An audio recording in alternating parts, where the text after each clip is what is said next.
everyone, and welcome to A Stitch in Time. Today is Thursday, April 29th, 2021, and this is episode 179. My name's Carol. I am known as Knits and Pearls on Ravelry, and I am coming to you from my home in the Fraser Valley of British Columbia, just a little ways east of Vancouver. How's everyone? I hope you've all been well since we last spoke a couple of weeks ago. I confess I am feeling a little rusty. I'm having a hard time getting through this intro without messing up. I keep saying it's Wednesday, not Thursday, and I even said it was 2019 a few times. I have no idea where that came from. Even my voice sounds a little rusty to me, but I suspect that's from not having spoken to very many humans other than myself for the past few days. There has been a lot going on around here, so I have plenty to tell you about, both knitting-wise and non-knitting-wise. So let's just jump into it before I make yet another mistake. First things first, I have a giveaway winner to announce. So as I explained a couple of weeks ago in the last episode, my daughter recently tried knitting her socks with 9-inch circulars and didn't care for it, and so she offered these needles to me. And I explained to her that I had also recently tried knitting my socks on 9-inch circs and also did not care for it and had given away my needles on the podcast. So she said, here, I'll give you this set and you can give them away on your podcast too. So I went through all the comments on YouTube and Ravelry and made note of all of you who expressed interest in trying those out. Wrote your names on a little piece of paper, put them into not a hat but a yarn bowl. I thought that was rather fitting, and drew out the lucky recipient, who is TP Mom, also known as Treva on Ravelry. So congratulations, Treva. I know we've exchanged things in the past, so I'm pretty sure I have your correct address, but if you would just drop me a line on Ravelry and just confirm that I do, I'd appreciate that. And Treva also very kindly offered that if she is not enamored with this method of knitting, that if I did another giveaway, she would gladly mail these on to another recipient. So definitely take you up on that, Treva, but I'm sincerely hoping that you do like to use these, and if not, we'll find someone who does. So thanks for that offer. So normally I would start talking about knitting now, but considering all that's been going on around here, I thought I would mix things up a little bit and first talk to you about our son's wedding, which took place this past Saturday. Before I do that, I'm going to take a sip out of my new cup. This is my Mother of the Groom cup that I received from the bride and groom. They gave all their attendants and parents. The women got a style like this, and the men all got like a travel mug. So I'm thinking this might be the solution to keeping my tea hot during the podcast. I do have a travel mug, but it's really tall, and I don't really like drinking out of it. But this is a really nice size. I like the way the lid just pops like that, and can also keep my wine cold. So very nice, thoughtful gift from them. And so far, so good. That's been sitting there for a while, and it's nice and hot still. So yes, the wedding. I would like to thank all of you who sent such kind best wish messages, best wishes. I'd like to thank all of you who sent best wishes to the bride and groom and our family. And I would also like to thank all of you who sent good wishes for weather. But unfortunately, Mother Nature is either deaf or didn't get the memo or something, because unfortunately we did have rain on their wedding day. On the bright side, we had prepared for it. We had rented a large tent, 20 by 40 feet, from friends of ours. And so even though it did rain, we were warm and dry inside, and we had plenty of room to spread out. We feel very fortunate that COVID 19 restrictions in British Columbia did not change prior to the event, so we were still allowed to gather in a group of up to 10 people outside, as long as we're following protocols, which of course we did. Very grateful for that. There has recently been a travel restriction put in place. We're not allowed to travel outside of our health zone for non essential reasons. But thankfully, it did not interfere with the wedding. So, the most important part is that they are now married. We're very happy to welcome Stephanie officially into our family. Um, it's a very simple ceremony, but it was live streamed out to all of their wedding guests. So even though they weren't able to attend in person, they were able to watch it at home. So the only people who were there in person were, of course, the bride and groom. They each had an attendant. Our son Matt had our son Colin as his attendant, and Stephanie had her good friend.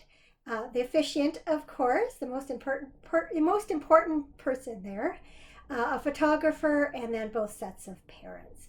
So as I said, it was large tent, very easily able to spread out. So after they got married, they had a dance. Their photographer is also a good friend of theirs, and he set up a whole dance routine for them to dance to, and they did a lovely job. I'm so jealous. I have always wished that Cameron and I had learned how to waltz properly, and one day we'll take a dance lesson. But they just looked so nice doing their dance, and then Stephanie's mom had made a cake, so they cut their cake, and we all had a piece. And then both sets of parents and both attendants toasted the bride and groom. And then the live stream went off while we did photos and just generally had a nice visit before everyone dispersed and went their way. So Matt and Stephanie went out to a restaurant to have dinner, and they went in their wedding attire, and one of the first people they saw when they came in the restaurant was Stephanie's old boss from when she used to work in a motorcycle shop. So they very kindly bought their dinner for them. And then I guess there was another person there from a riding group that they kind of casually knew. And at some point during dinner, he started the tink, tink, tink on the glasses. So bride and groom had a few kisses, much to the encouragement of the other restaurant patrons. And then one really cute thing is there was a dad there with his young daughter, and when they were leaving, he said to Matt that his daughter thought Stephanie looked like Ariel from The Little Mermaid. And Matthew just started to laugh and said, "You have no idea. She actually is like crazy about mermaids and even has like a mermaid tail that she can swim in." So that little girl must have known something. So then the next day, Matt and Steph came over. Well, they went to her parents' place for brunch. I think they had brunch in the garage, socially distant. And then they came and had dinner here. So we just ordered takeout, and thankfully the tent was still here, and so we were able to sit inside of it and protected from the rain, because yes, it did rain again the next day. And then after dinner, our daughter and son-in-law and other son came for drinks. So we all sat in a big circle and just had a really nice family time. It's not often that only the adult members of our family get together. There's usually grandchildren there too. And it was just nice to have that grown-up atmosphere. We quite enjoyed it.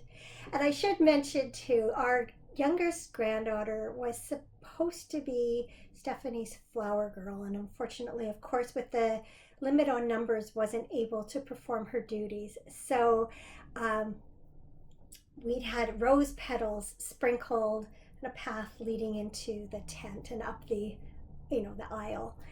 And so we gathered up some rose petals, and Matt and Stephanie went over to our daughter's place. They had all dressed up to watch the wedding on TV, while my daughter and the three kids had. Our son-in-law was at work. And so our son-in-law, on his way home from work, stopped in front of our house. Beep, beep, beep. It was right during the ceremony, so that was great. So anyway, yeah, they went over to our daughter's place after and let our granddaughter do her thing with the petals. She was very shy at first. We think maybe because the photographer was there and also everyone was in masks. But she got over that, and then her mom told her that she was allowed to make a mess and not get in trouble for it. And then she just grabbed handfuls and just threw them down on the ground like this. So not very dainty and ladylike, but very fun. And we watched it. We did a video chat with our daughter while this was all going on, so we could take part in it too. So yeah, even though we couldn't all be together in person, thanks to technology, numerous people were able to join in their special day, for which we are very grateful. Just gonna see if I missed anything here. Oh yes, so because of the weather, both the wedding shawl and the cardigan got put to use. So we're glad we had them. So Stephanie did not wear the shawl during the wedding itself, but she did put it on afterwards. And she had it on in the car when they first came, because I had the bouquets here at the house and went out to the car to take them. Her friend was driving her, and so she had it on in the car, and then she did put it on afterwards, and she was pleasantly surprised at just how warm this light lace shawl could be. So the photographer did get some photos of it, so once we have those back, I will be able to share those with you. I took this one screenshot from the wedding and kind of blew it up. So here's a picture of me wearing my cardigan. It's probably all blurry on your screen, but it'll give you some idea. And again, once we get some photos back, I can share a close-up with you. So yeah, I was definitely glad to have that cardigan. Stephanie's mom had one on as well over her dress, and even her maid of honor had one on. And I was wishing when I saw her come in, she had a long black cardigan over her beautiful dress, and I was wishing then that I'd thought of making a shawl for her, but it didn't even occur to me. And so unfortunately it wasn't quite as pretty for the wedding, but it kept her warm, and that was the most important part. Let's see here. Oh yes, so Monday, our friend came to take down the tent, and I took this picture from our bedroom window after the fact, because it was all over, and all that was left were the rose petals. I just thought it looked really neat. It was a very cool picture. So I am going to take a sip here.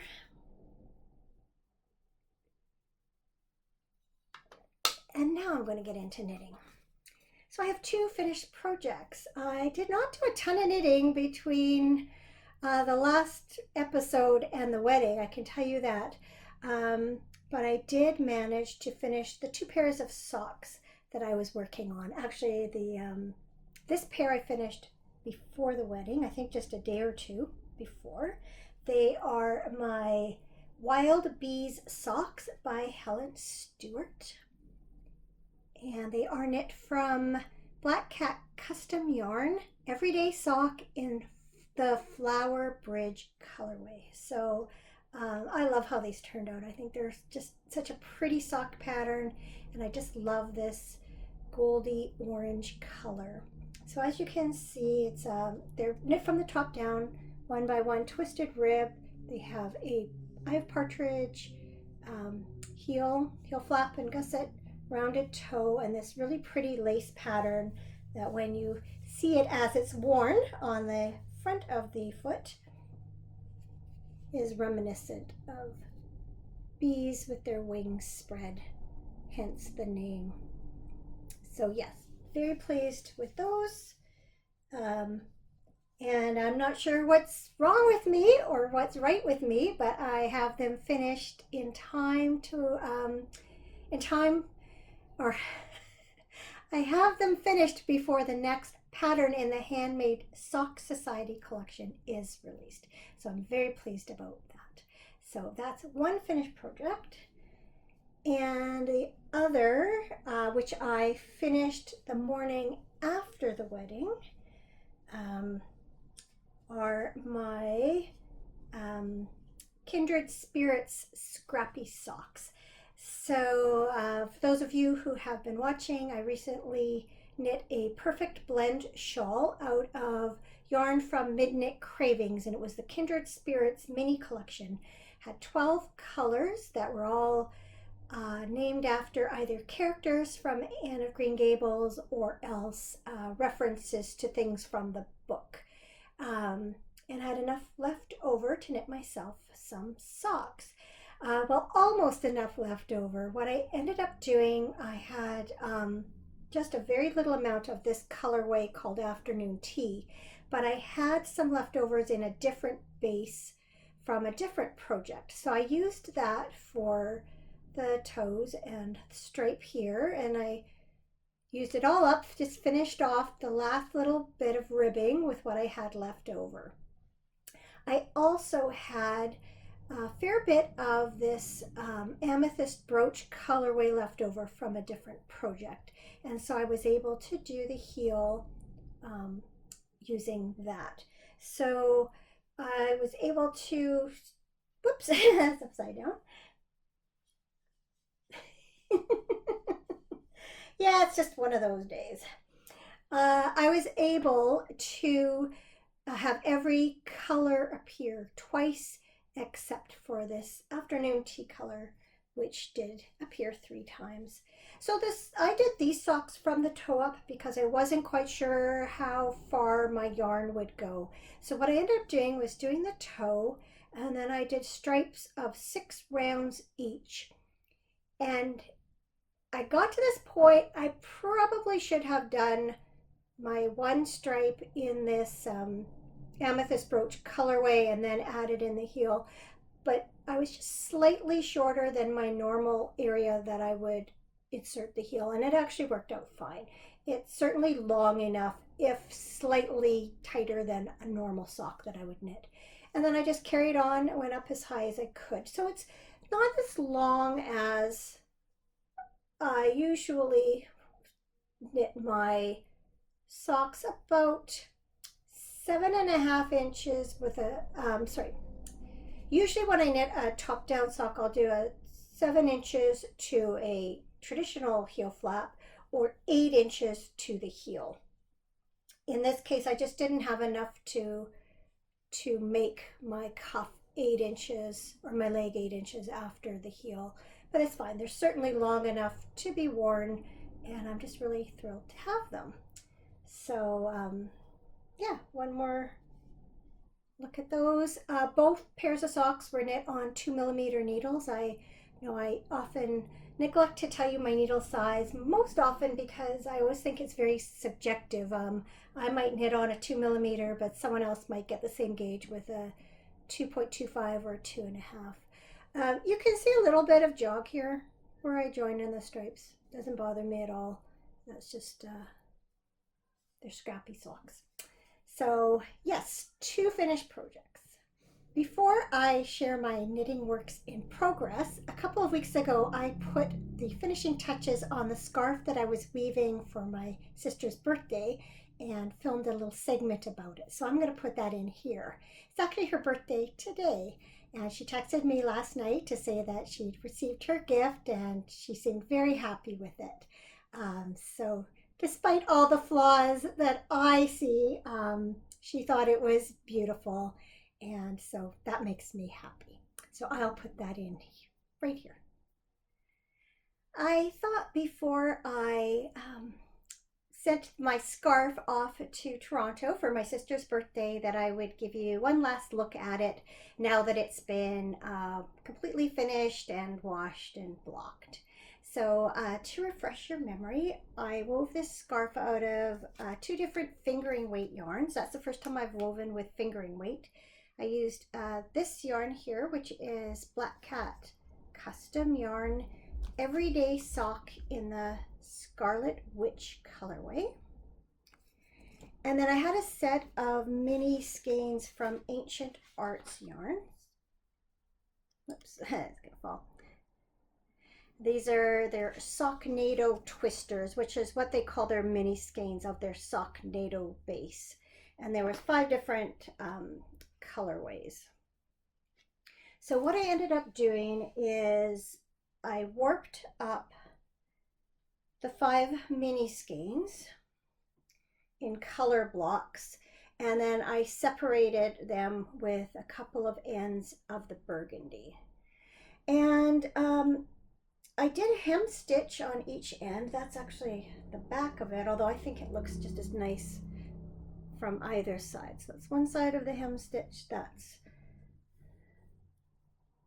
the back of it. And then I had originally, when I did my twisted fringe, I originally was twisting 4 strands of yarn together, which meant that some of the strands were a mixture of the burgundy and the color that was next to them. And I decided to instead go with just 2 strands for each fringe and break them into their color groups so that we follow the stripes down the scarf. Because there's an odd number of ends in each stripe, some of them did end up being like three twisted together, but it's not that noticeable, I don't think, unless I point it out. Anyone's really going to notice that.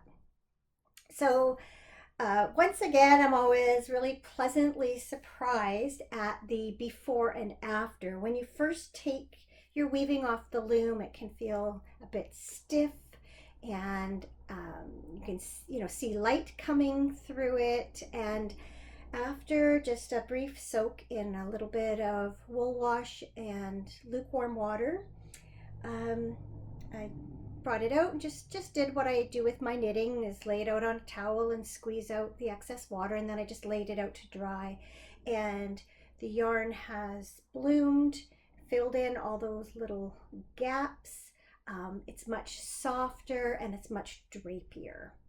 So I'll give you a good look. I really like how the variegated colors in these 2 ends look. And I'm also really like how, because these yarns, even if at first glance they look like solid colors, they're not. And I really like that you can see the variations in the tones in those stripes once it was woven up. So this scarf turned out to be 66 inches long plus a 5-inch fringe on either side. So it's plenty long enough to, double over, wear like this, or how I often wear my scarves of this style is just to wrap it like this.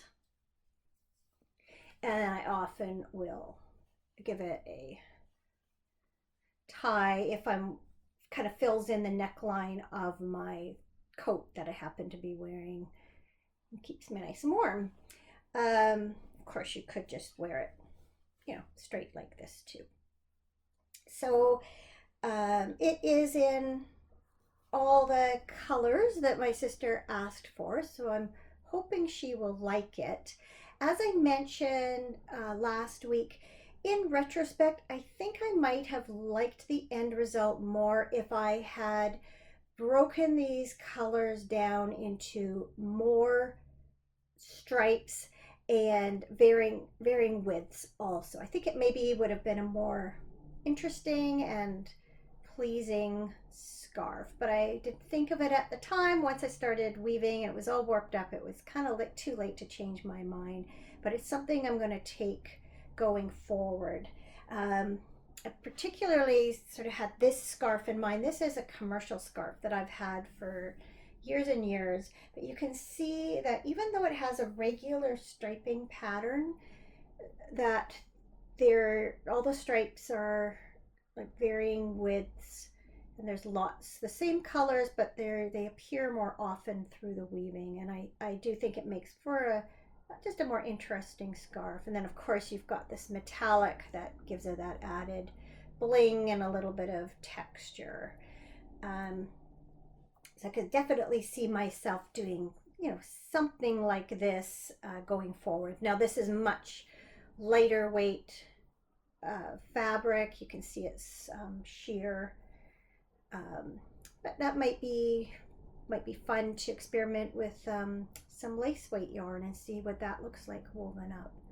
So that's sort of in my mind's eye, thinking that this could have resembled that a little more had I thought more about the layout.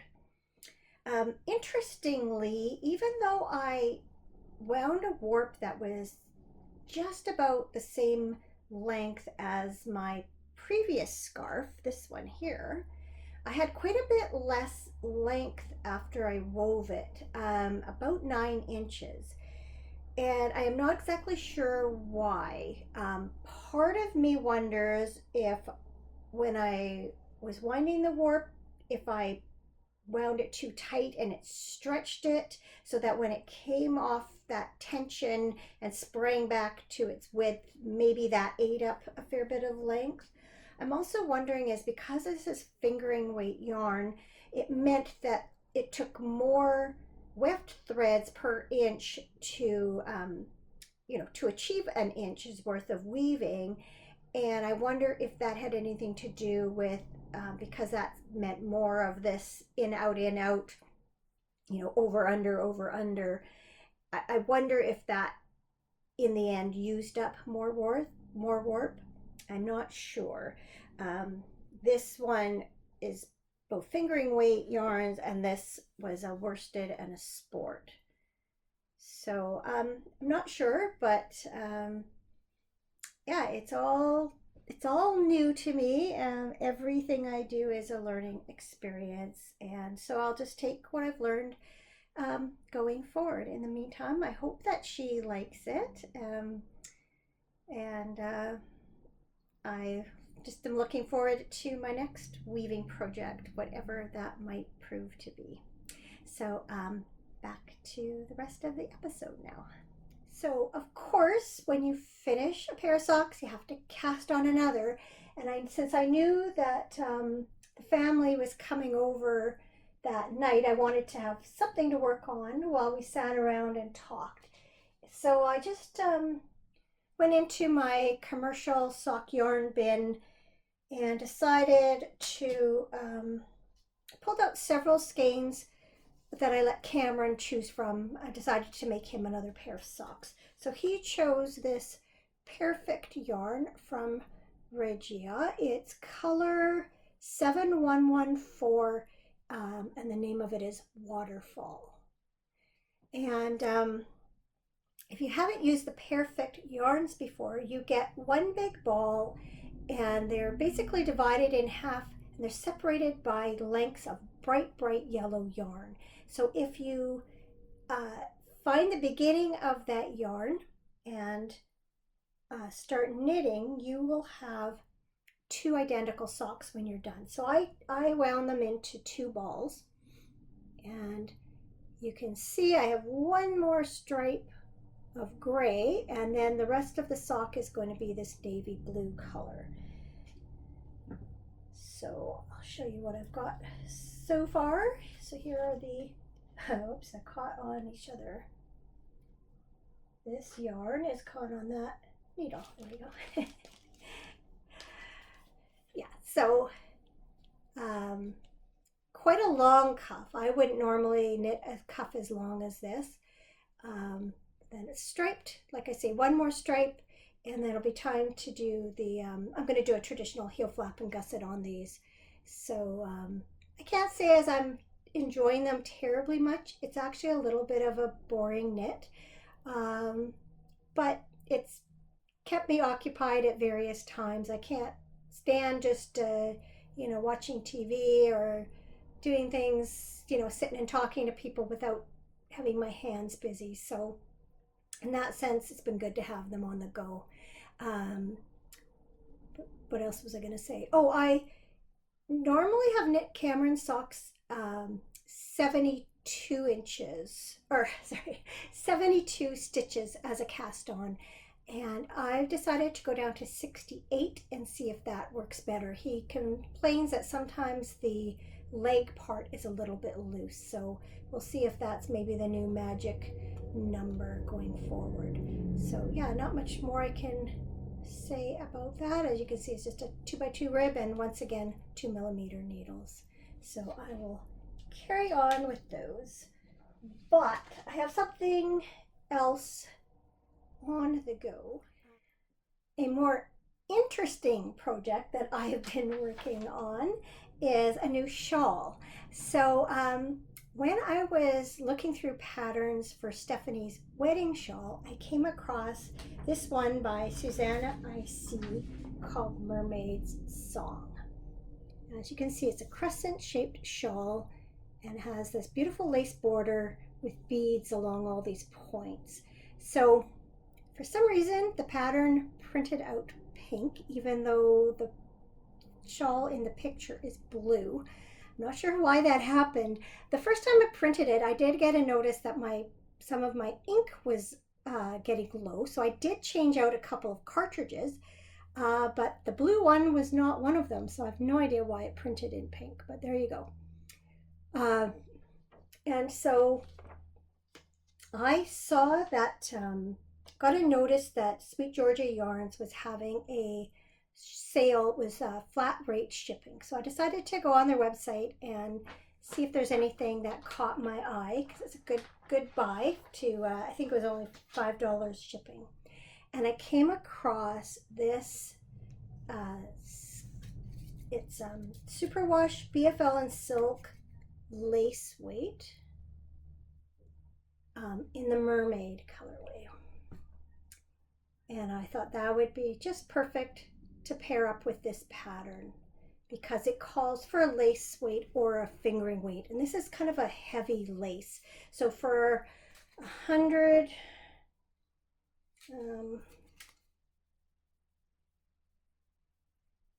4 ounces, so I think that's 115 grams. There's 698 yards.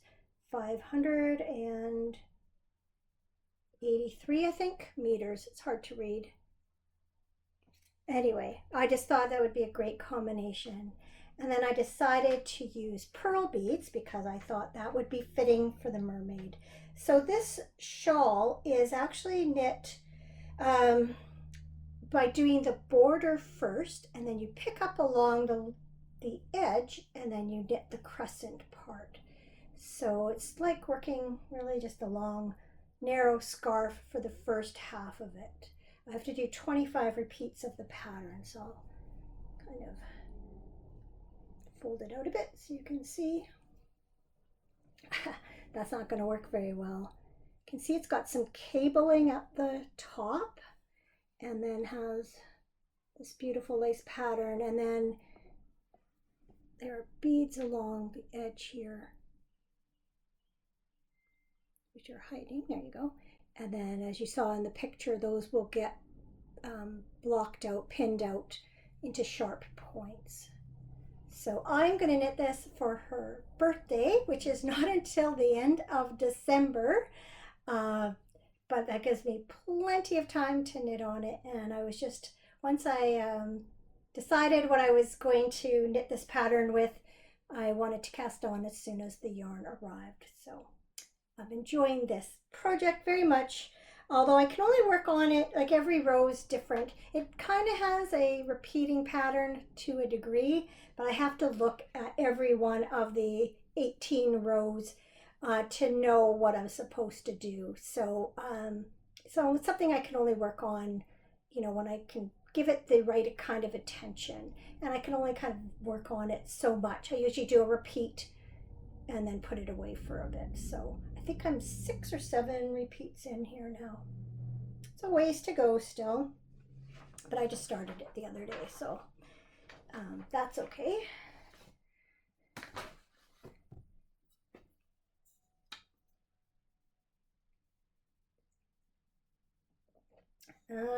Checking my notes. Yeah, that's all the projects I have on the go. Up and coming, I guess it's Saturday is May 1st, and so it's the new session, I can't think of the right word, of the Fiber Nymph Dye Works Nature Make Along. And so I'm going to wind up my black capped chickadee yarn that I received from the first installment of the Yarn Club and cast these socks on Saturday, and I cannot wait. And then apparently the second installment of the club should be shipping out shortly, so I'm anxious to see what bird is going to be featured for that. All right, I did say I'd ordered some things from Sweet Georgia. Well, I obviously got that lace yarn, and then at the same time I ordered this skein of Tough Love sock in the Arbutus colorway because I have loved this colorway forever, and I keep thinking, one of these days I actually have to buy it. So I decided it was a good time to do that. For those of you who don't know, Arbutus trees, they grow here on the west coast of BC, well, mostly on Vancouver Island. I think there are some on the mainland, but that's certainly a feature of Vancouver Island. There are arbutus trees there, and they have leaves, but they are evergreens, I believe, and they have this peeling bark that is this browny reddy color. They're quite striking. So yeah, I wanted to own that, so now I do. And I think I also mentioned last time that my husband and I have been watching Downton Abbey on TV, well, on Amazon Prime. And we're on season 5, so we still have a few episodes of that, and then the movie to watch. And then I just heard that there's going to be another movie, apparently. Anyway, I knew that Midnight Cravings had some Downton Abbey themed yarn, and so I decided to order it. So these are like sock sets. So you get 50 grams of the main color, and I think it's a 20 gram mini. Yes, 20 gram mini. And so these colorways are based on the 3 sisters. So I asked my husband, do you think which one would you guess is who? But he guessed them all wrong. I think they're to me, very representative of them. So this is Mary. This is called Silk Stockings, this colorway. This is Edith. This colorway is called Cloche, which I just love that shade of green. And then this is Sybil, and this color is Parasol. So to me, they really captured that whole feeling of Downton Abbey and the sisters. So I'm just going to make myself 3 different pairs of socks and use these for heels and toes. So I'm looking forward to that. I think I'm going to cast on one of these very soon, so that next time we watch it, I can be working on them just for fun. And again, once you're on the website, your eyes are drawn to other things, and I'm so happy I stumbled across this. This is a 3 skein set. They call their Casual Friday set, because this colorway in the middle is called Casual Friday. This is Twilight, and this is Sidewalk, and they are light sock, which is 85% superwash merino, 15% nylon. And I don't know if this is going to be a sweater or a shawl, but it's going to be something, and I just love this combination. So very happy to have also had this come home to live with me. And maybe I have something else ordered, but that's just gonna have to wait till next time. Dangerous being here all alone, because that's sort of the story. The story of the last 2 weeks has been prepping for the wedding and being here on my own while Cameron works out of town. So this is now his 3rd week that he's been away. I'm sure he'd be very happy to be home. He has come home for both weekends. In fact, he did take last Friday off in order to be here for wedding prep. That's when the tent went up, and there's always lots of stuff that has to be done. And he should be able to come home this weekend, but he's up there for at least another week, probably more. So it's been a little quiet around here without him, especially now that the wedding's over. But I know that's just the way it is. I am not eating very well. That's one thing I'm learning is when I don't have someone else to cook dinner for, I don't eat as well. Although I did make a very good macaroni and cheese last night, and I've got the other half to eat for dinner tonight. But yeah, I'm just gonna have to concentrate on that. It's easy to get into the I'll just throw something together or order something in kind of habit. I understand now why my mom finds it hard since my dad passed away. She just doesn't eat the same way she used to either. Let me see. Oh yeah, my poor grandson. He's 10 years old, and got a call from my daughter the other day to say that he'd had an accident on the playground, had gone face first and broken off parts of his 2 front teeth that are going to have to be rebuilt. This would not be quite so noteworthy if it were not for the fact that he's already had broken his baby teeth. Poor guy cannot keep front teeth. When he was really little, he was pushing a car up the driveway and bumped into his other grandfather's foot and did a face plant on the driveway and broke part of one tooth. And I think that's the one eventually had to be pulled.